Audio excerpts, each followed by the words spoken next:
thanks for Deborah for helping me organize this, and having Steph's help was, obviously invaluable. Also wanted to thank Jennifer Moore and everyone who came from Lighthouse for the Blind. I think having the vision simulation really added a lot of depth and richness to the event. So I couldn't be more grateful for everyone who's participated in setting this up. And thanks to all of you for coming on a beautiful Sunday afternoon. I know it's kind of hard to tear your stuff away, and some of us are recovering from World Cup and everything else that's going on. So thank you. So I'm going to give you a little explanation of how I myself became involved with See Different and how athletics has helped me improve my quality of life.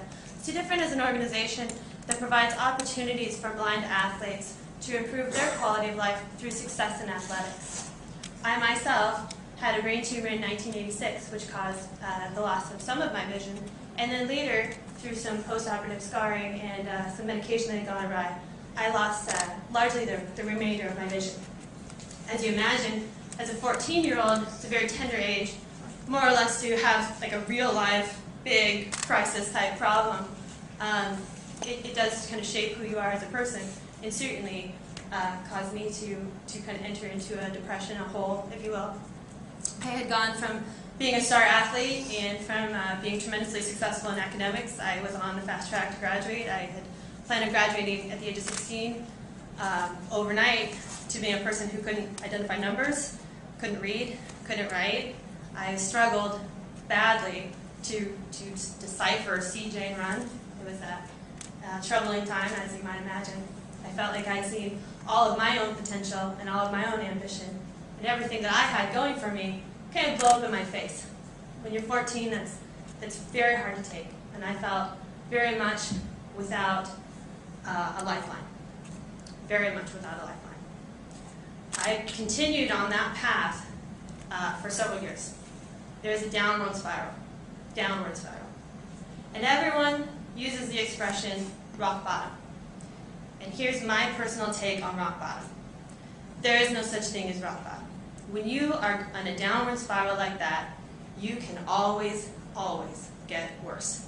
You can always become a more depressed, more sad, more struggling human being. And I was on that track. Like none of you who know me today could probably ever understand.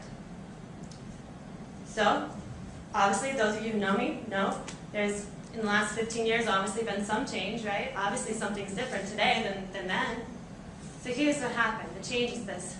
At the age of 19, I very much realized that if I didn't make some major changes, I would continue to be a very sad and broken little girl for the rest of my life. I was very, very depressed.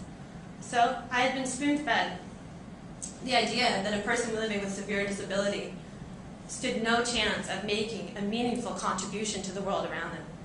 I had been spoon-fed the idea that any attempt I might make to live for those higher aspirations would be an exercise in failure.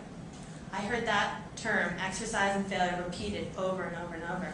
And that really got to me, and I believed it fully, believed it with every ounce of spirit I had, believed that my next endeavor could be my next opportunity to prove everybody right and fail miserably.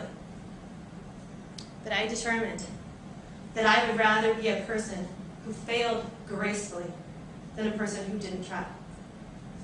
And as such, I started making some attempts.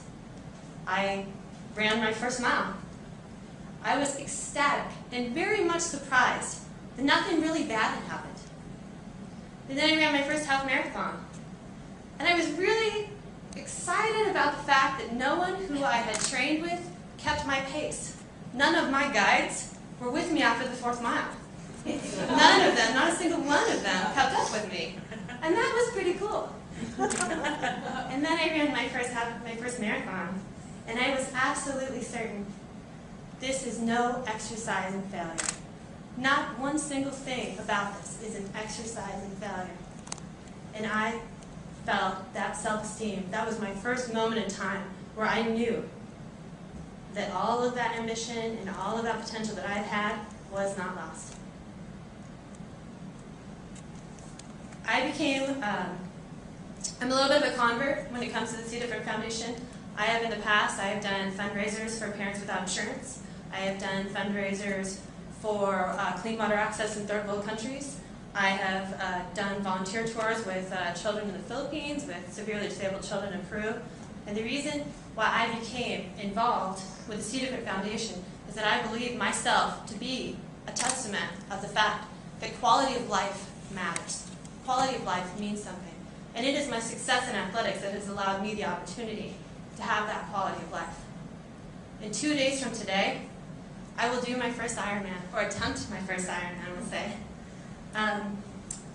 The amount of dedication and training and personal sacrifice it has taken to be ready for Ironman, fivefold what I had anticipated.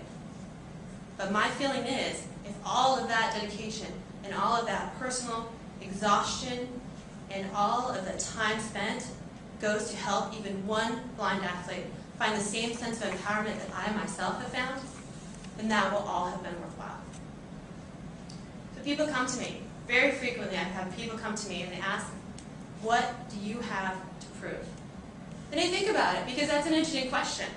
There's a lot of 5 a.m. workouts and then second in your day 10 p.m. workouts. You know, I'm also a graduate student. That's how I know these lovely ladies who've been so helpful. I'm also a full-time employee at Microsoft. There's a lot on the line here today. And I think about it, and I say, you know, there was, at one point, there was some truth in that. When it came to running my first marathon, that was about proving myself. We're far beyond that now. 9 marathons later, I have nothing to prove. I have nothing to prove to anybody. But here's what I know. Downward spiral, bottomless, bottomless. Upward trajectory, equally limitless. And that's what I want to explore. I want to have the opportunity to see how far can I go. What can I do? And I want to be a part of allowing other people to have that same opportunity. So again, I'm going to thank you all for coming. I hope that everyone got an opportunity to try the simulation goggles, and I cannot tell you how excited I am about all this. So wish me luck in 2 weeks. I've got my Ironman coming. So thank you.